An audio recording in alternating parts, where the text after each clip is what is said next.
to Interesting Choices, the show where we take a look at movies, TV, books, music, video games, whatever, as long as they make choices that are something you might consider interesting.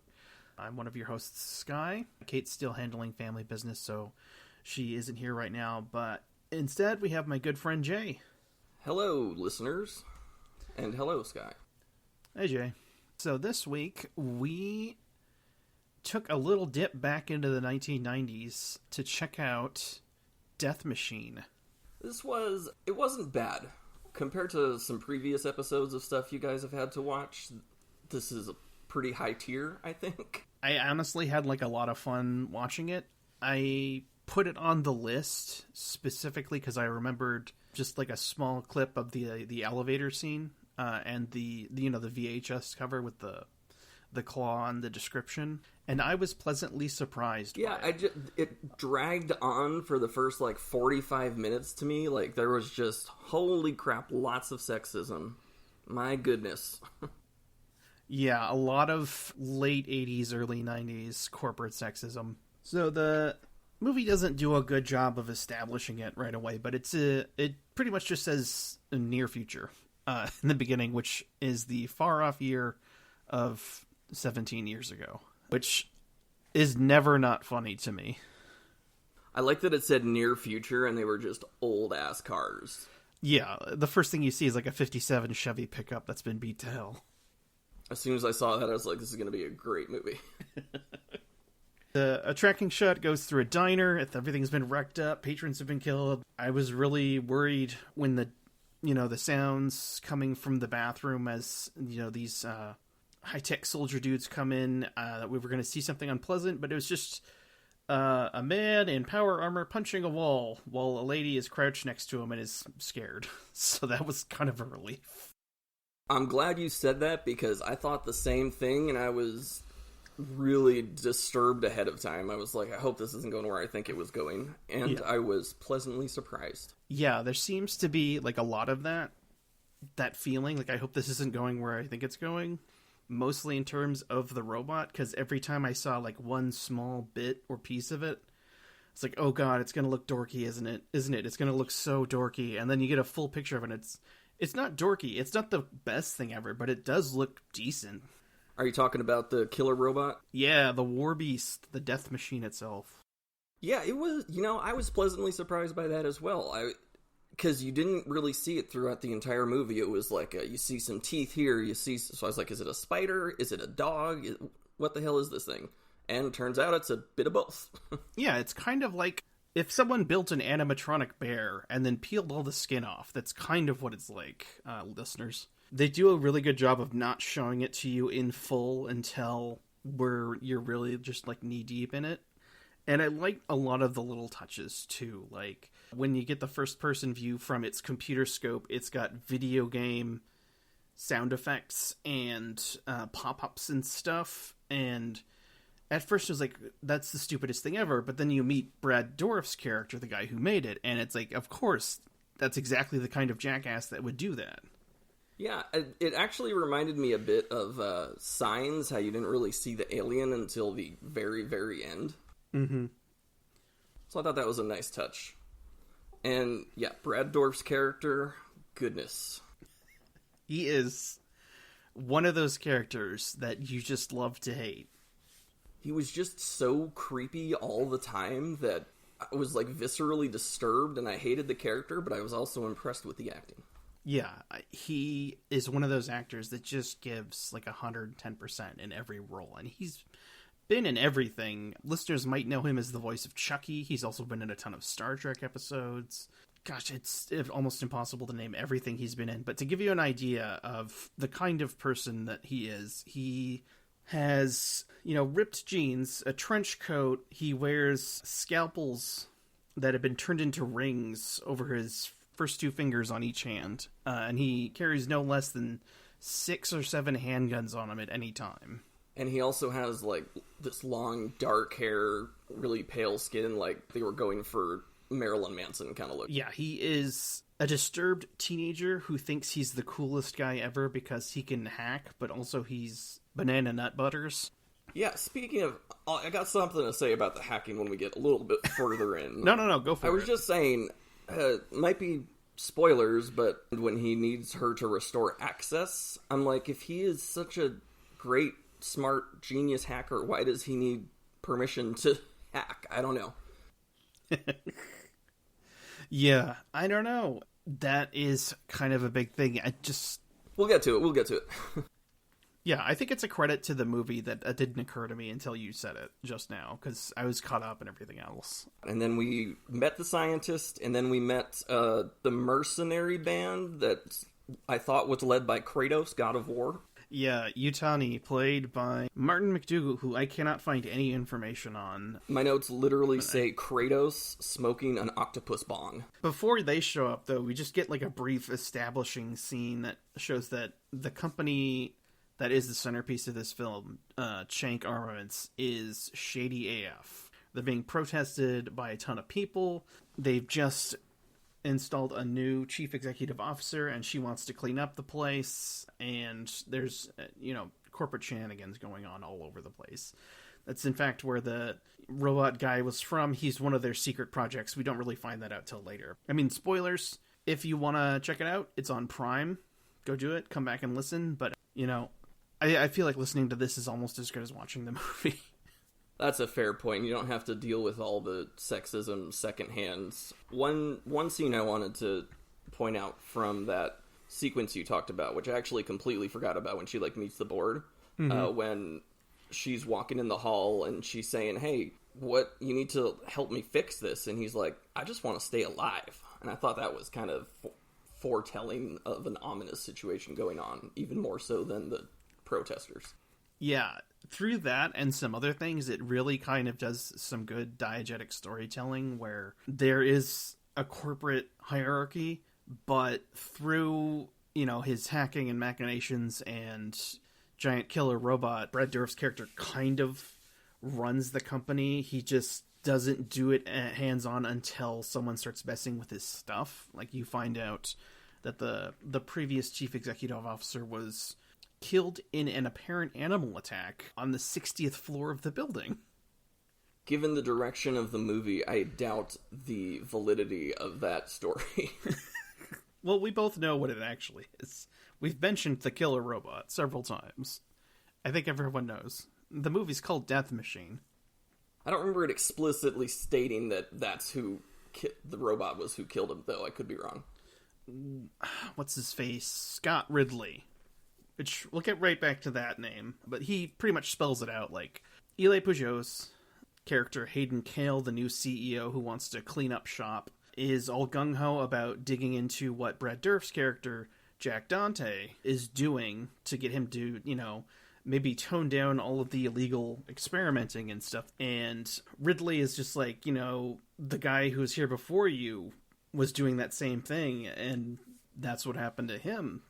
What with the animal attack and such. Okay, I didn't remember that explicitly being stated, but I might have been jotting down notes or something, and I'm sure I missed a few things here and there, because there was a lot going on in this movie. It was pretty quick. Things move pretty fast, and then they take a breather, which can be a little jarring.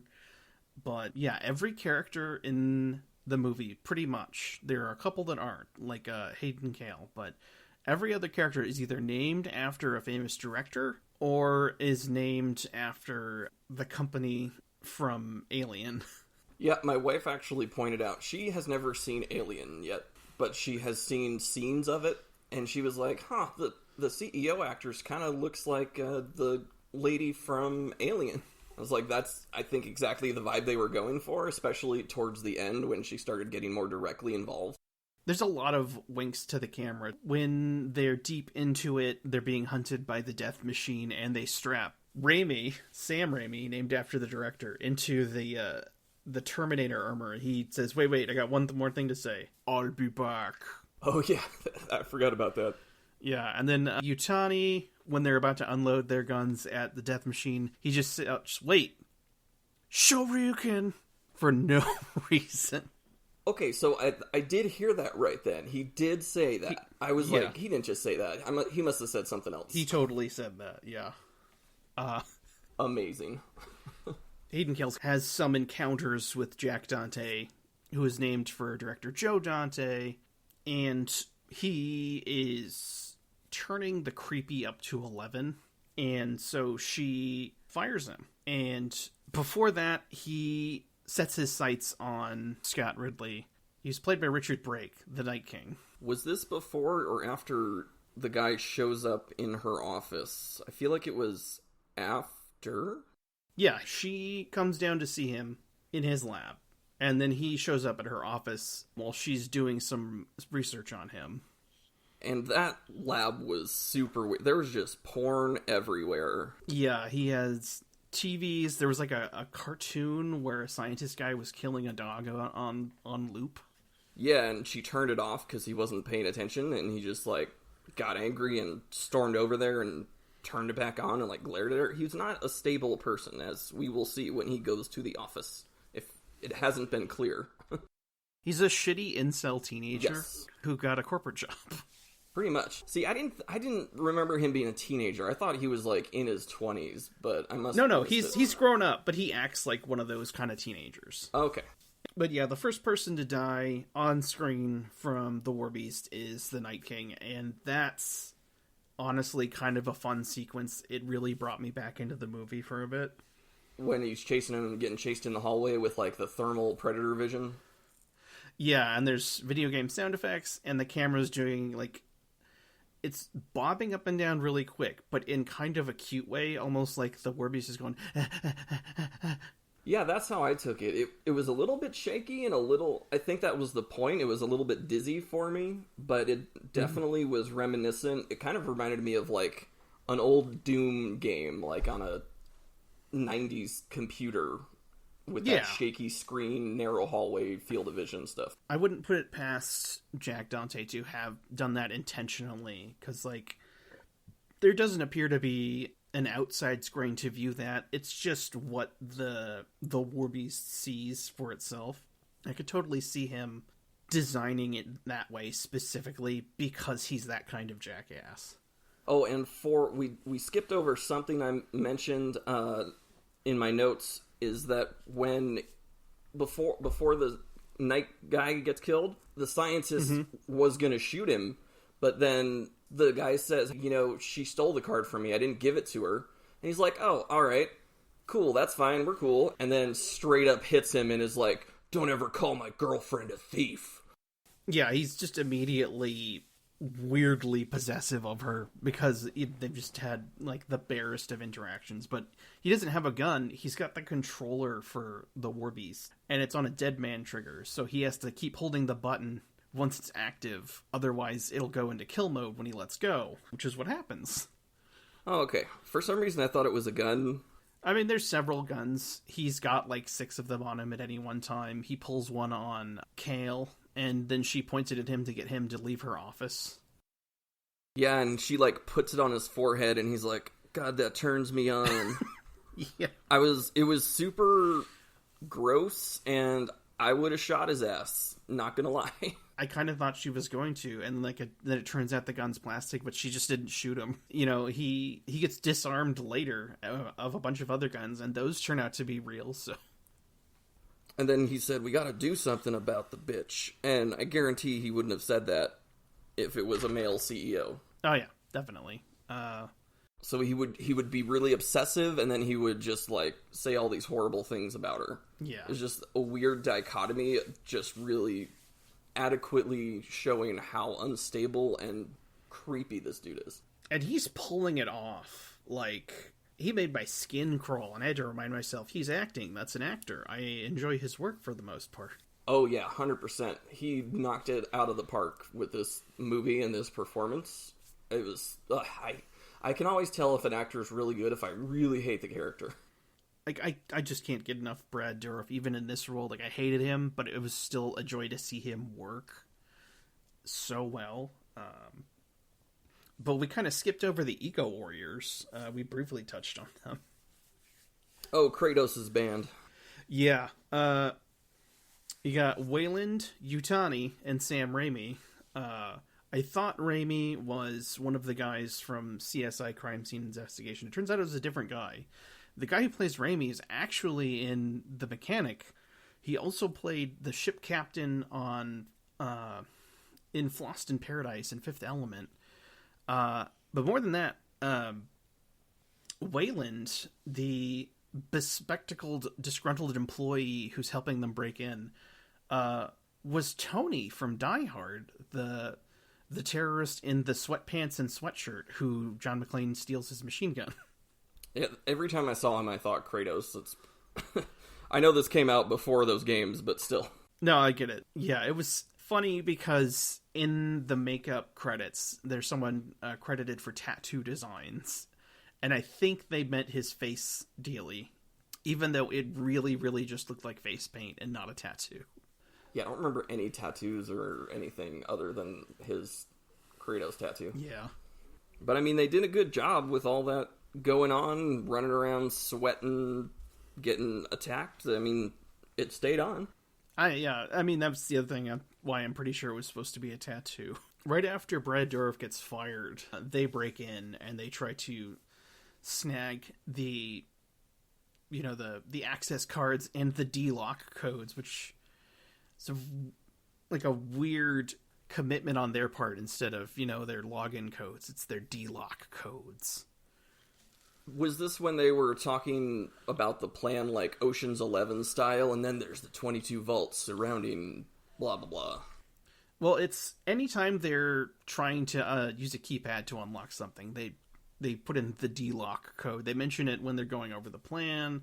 They mention it when they're holding up John Carpenter and Hayden Cale and demanding their cards. It comes up a bunch. I like that they stuck with it, because anytime it comes up, it's the D-lock codes and not the login codes or whatever. Have we talked about when she was down there kind of playing along with him yet? We kind of skimmed over that. Yeah, I wanted to highlight something from that really quickly. She was playing along because I think on some level she recognized that this dude is nuts, and she was scared but knew what needed to be done. And so she just kind of like played to his ego, which I thought was just interesting psychologically. And then he said, one of my favorite quotes from this movie, "Demolition duo forever." Yeah, he pretty much admits to killing the Night King to her while she's trying to erase him from the company's system. Yeah, she was a badass. Yeah, I feel like she should have known that maybe just firing him wasn't going to completely stop him, but, she knew what she needed to do, and she went and she did it. And she was effective, too. Like, she knocked it out of the park, I think. Like, the actress in general did a good job with the role. Oh, You could kind of see all the sexism was, like, bothersome to her, but she let it be more motivating than anything else, and she wasn't, like, a frantic protagonist by any means. She was, like, very much compartmentalized, get this done. She was a cool character. I liked her. Yeah, there's a lot of strong acting in the movie. I think really only the weaker parts were maybe some of, Kratos' choices. Oh, yes. And then when Raimi is in the hard man armor, his choice to go full shout man. Oh, I was going to talk about that later. It drove me crazy. They get chased, and there's a scene in the elevator, and that's the scene I remembered from when I blipped past it on TV, where it's reaching up and coming in the Warbeast's claw, and it's trying to get in. But they manage to escape, and they end up on the secret labs that Hayden Cale doesn't know about, because, of course, she works for, the Umbrella Incorporated analog for this universe. I liked that it was tracking by sound, and on some level they were trying to be quiet, but they were shouting to be quiet and then, like, smashing glass. I was like, guys, I thought we were trying to be quiet here. That's another one of the things that I just kind of let slide because it was, like, it didn't bug me, and the movie just kind of brushed by it, but, like, the Warbeast sort of tracks on sound. They make a big deal about it tracking on fear pheromones, so once you're afraid, it keys in on you, but it kind of ignores that for the most part. And then it also has thermal tracking, and, like, yeah, they tried to do a lot with this movie. Cryogenics, robots, cyborgs. Yeah. I feel like they pulled it off 75% of the time, and it really shows that the people working on it really loved what they were doing. There was a great deal of fat shaming, calling the guy ho-ho, And dude was a bad guy. Like, don't get me wrong. Kind of an ass. Yeah. He got his comeuppance, but I thought it was a little bit excessive with the fat shaming. Yeah. Also, he was super creepy. He was holding her hostage and yet still, like, hitting on her. But then he died right away, so it's fine. I laughed when that happened. Like, he was pointing the gun at her, and he's like, I hope this won't dampen our relationship. And he's got a look like, yeah, that was real smooth. I'm a smooth man. And then he gets clawed out from the bottom of the elevator. I enjoyed that entire elevator scene. It really captured the general awkward elevator scenes that you get in games and movies, and it just took it to, like, a ridiculous, corny level that I enjoyed. Definitely one of the better scenes. Also, one of the scenes that really made me kind of dread getting a full picture of the Warbeast, because by itself, just one of its claws looks kind of silly. Do you remember that show from years ago where they, like BattleBots or something, they built these robots and they battled them and they had like saws and knives and hammers? That's exactly what when it would just zoom in on the claw that I would think is those like BattleBots from that show ages ago. Like, you just take the claw off and you put it on some tank treads, and that's one of the BattleBots. Yeah, pretty much. I think that's what it was called, BattleBots. I'm not sure. It was BattleBots, yeah. It was a great show. And that was about the time period, too, so maybe it was a little bit inspired. After the elevator scene, the plot kind of disintegrates a little bit and just goes to, we need to go here, but we don't know why. They get to the secret lab. Raimi puts on the Hardman armor and gets reprogrammed as the badass BattleBot in order to help them escape the building, and then they lose, like, a cohesive direction. They end up on the roof, and there's a crane, and they're trying to get out to the crane to escape, I guess, but it's never communicated clearly. Yeah, I was going to ask you about that, because I could not figure out what was happening at the end there, but we did skip over the best part that came from that elevator scene, and that was when, to wrap the wound on his leg, he, like, reached into his pants, and I'm like, what is he doing? And he, like, rips his underwear out. And I'm like, dude, there are so many ways you could have done that differently. But I appreciate just the ridiculous. It just really fit the whole vibe of the movie. Yeah, and it's like, everyone's got shirts. I mean, sure, no one has sleeves right now, but... And the sound effect, I think the sound effects were really what sold it for me, because the sound effects of him reaching into his pants were exactly the kind of sound effects you would expect from other things that arise from that. So I'm sure it was an intentional choice, and interesting nonetheless. That was just a great small touch of humor right there. It immediately made me think of that one scene in The Simpsons where Grandpa Simpson is trying to figure out his first name, so he does the same thing. He pulls his underwear out without taking off his pants, and everyone's mystified by it. Oh yeah, I forgot about that. And much like The Simpsons, they just kind of gloss over it, move on. Pretty much. And then, like, he's fine walking around the rest of the time. I don't even think he had a limp. He has a limp most of the time. He gets shot in the shoulder later, too. But you get the feeling that he's, like, hanging on by a thread. Yep. He was not hanging by a thread for long. Yeah, no. When they get out to the gantry crane, and he turns to go back into the building and wangs his head on an overhang. That whole scene was ridiculous to me. So they basically just posted up and were shooting these live guns with, actual ammo. And they were shooting this death robot thing for, I don't know, at least 30 seconds. And it was a machine gun. It wasn't like a shotgun with like a pump action. It was just... Yeah, it was like one of the experimental guns they had down in the secret lab. Yeah, and she was like, I'm out of ammo. I was like, you're out of ammo 700 rounds later? And it was the whole stiff upper lip, shoot from the hip. But also, like, why not move? Like, they just stood still. Why not move and shoot? Like, back away from the damn thing. I don't know. They make a big deal of piling up all the guns, and I was worried they weren't going to use them. That happens a lot. You'll see a cool prop, someone will hold it up to the camera and say, yeah, it's the XBJ Head Blaster 9000, and then they'll never use it. They don't name any of the guns, but they do use all of them, which was a nice change of pace. Oh man, they did Kratos dirty though. He was having this heroic stand, just being a badass despite being injured, and then he, like, turns around and smacks his head on the wall, and then, like, knocks himself out and the robot kills him. I was like, man, they did him dirty. He was going hard.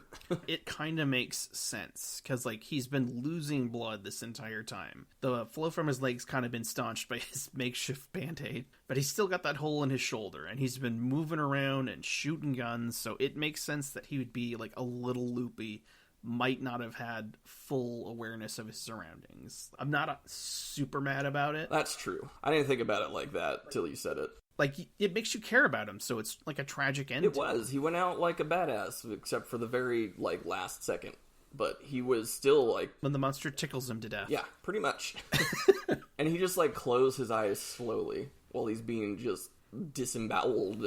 Yeah, it's not super gory. There's a lot of metal sound, like scissors opening and closing real quick. The monster piano fingers its claws down onto him. Yeah, and then they get out onto, like, the second elevator, or, like, a crane or something. It wasn't clear to me. It was like an external gantry crane on the side of the building. Okay. But we kind of skipped over when Raimi goes into Shoutman mode. I have that in my notes here, too. That was so freaking annoying. Yeah, I loved everything else. Like, I loved the giant arm cannon they gave him. I loved that they actually got to fire it. You know, it actually did something and knocked the beast out for a bit. Even had that cool tracking shot with, like, the camera on top of the missile prop. Yeah, it was like a guided missile from, like, Worms Armageddon or something. Yeah, and it came out of this really bitchin' arm cannon. And then every cool thing about it is balanced out by him shouting every single line, trying to act robotic, and it's not working. Like, this is probably the weakest acting in the whole movie. I hated that entire sequence,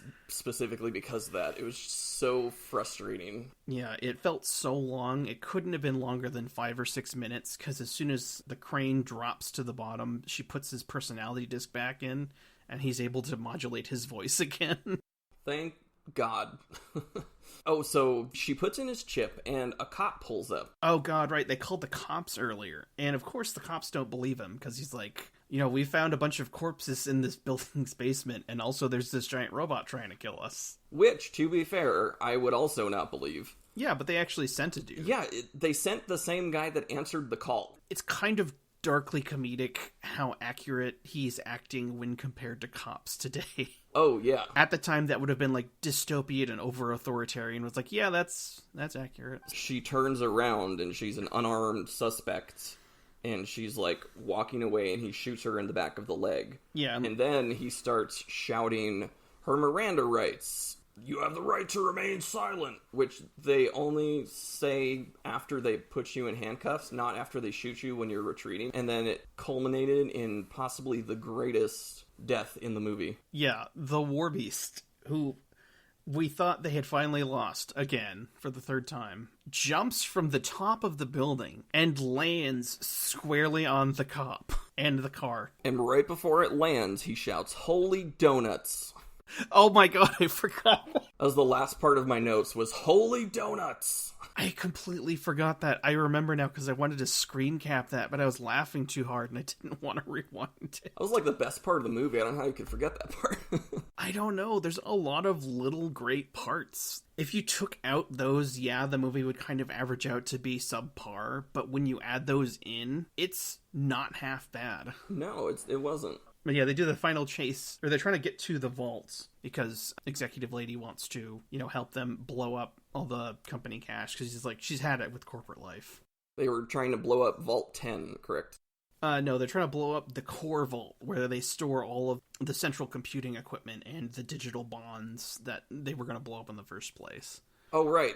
Brad Dourif tricks them into cutting into Vault 10 because when she fired Brad Dourif, she also locked him out. Yeah, and that was the whole, "You need to restore my access," said the master hacker. He wanted his murder machine back. Yeah, he wanted his murder machine back, but apparently, as a master hacker, he still needs parental permissions. I'm going to give them credit there a little bit because he does socially engineer the eco-terrorists to help him cut into the vault And that's definitely something a hacker should be good at. Like, he doesn't creep them out too much. He manages to, trick them into opening the death box. Yeah, I did like that scene. And right before that, I think, is when he was like, hey, we're the good guys. We're not here for money. These are blanks.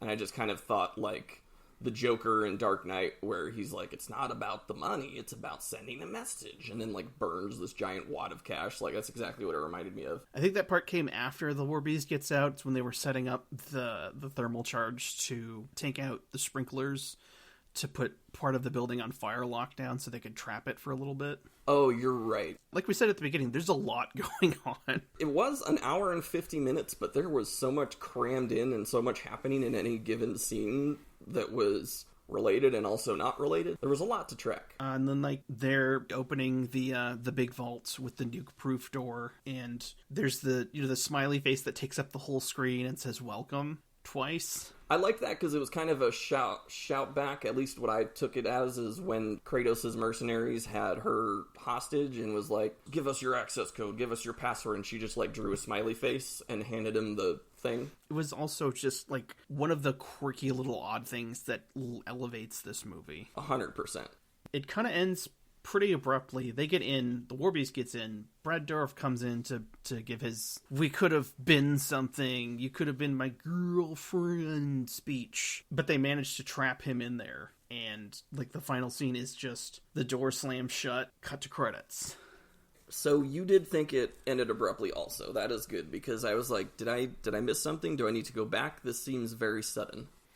It was sudden, but I liked it, and it felt fitting, because they also leave him with one of the explosives they have accidentally got set to, movement activated, so he can't move. But he's also in there with the War Beast, and he doesn't have the remote, so he can't shut it off. So he's trapped in there with his own creation, so I want to believe, even though we don't hear it, it immediately leaps at him, and they both get blown up inside the vaults.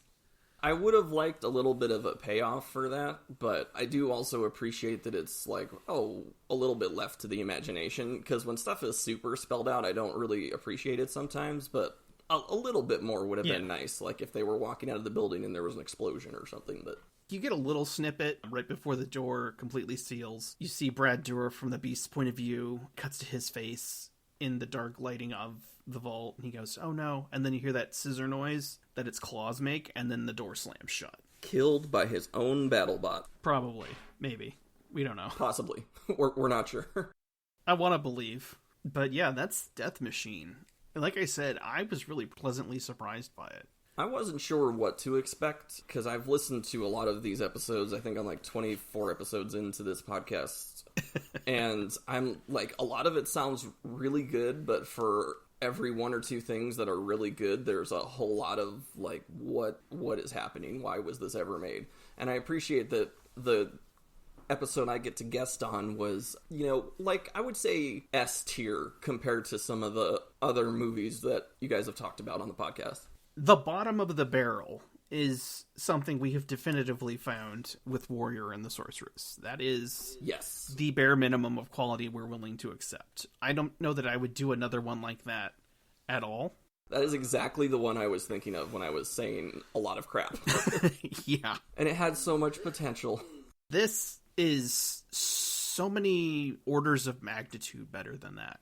For sure. Like, yeah, there's some script problems. Yeah, there's a couple plot holes. Yeah, sometimes the acting's a little bad. The prop work is fantastic. The music's great. 90% of the acting is fantastic. The cinematography's great. The set's amazing. All of the sets. Like, they didn't have to build the menacing model of the outside of the building, but they did, and it really fits the look of the movie.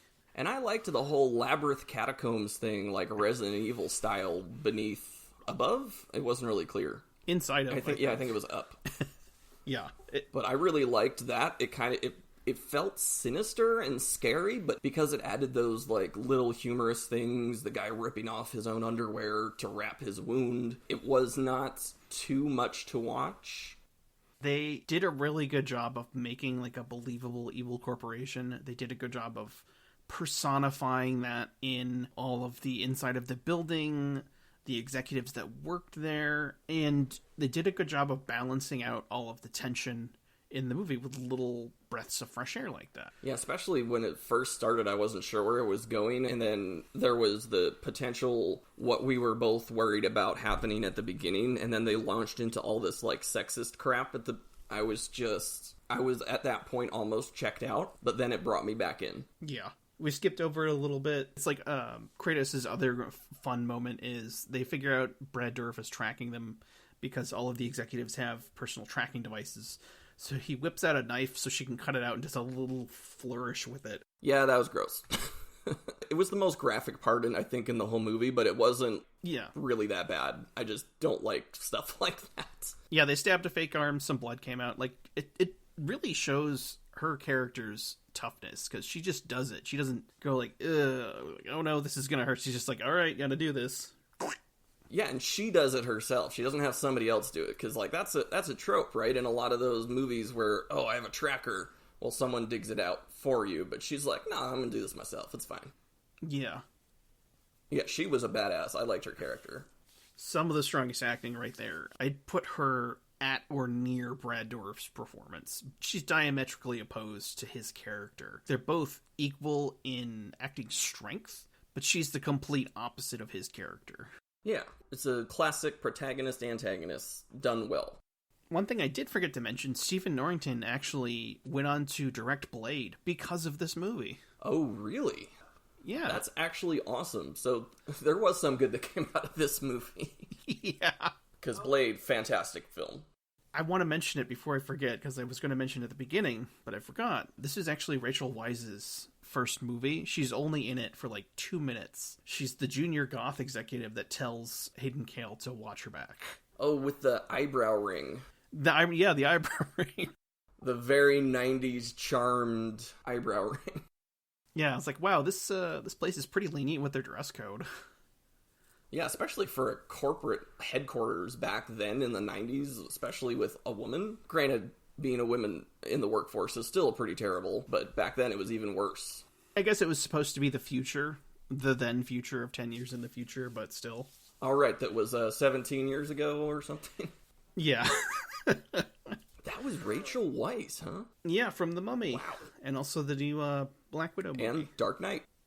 But yeah, that's Death Machine. I can wholeheartedly recommend this if you like cyberpunk, if you like horror, if you like good prop work. Like, some of the prop work in this movie is just fantastic, especially that arm cannon. Especially for the time period. Like, I was very impressed with the set work. I think was probably my favorite. Mm-hmm. But the prop work close second.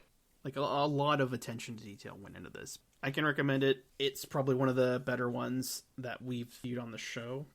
Jay, thanks for joining me.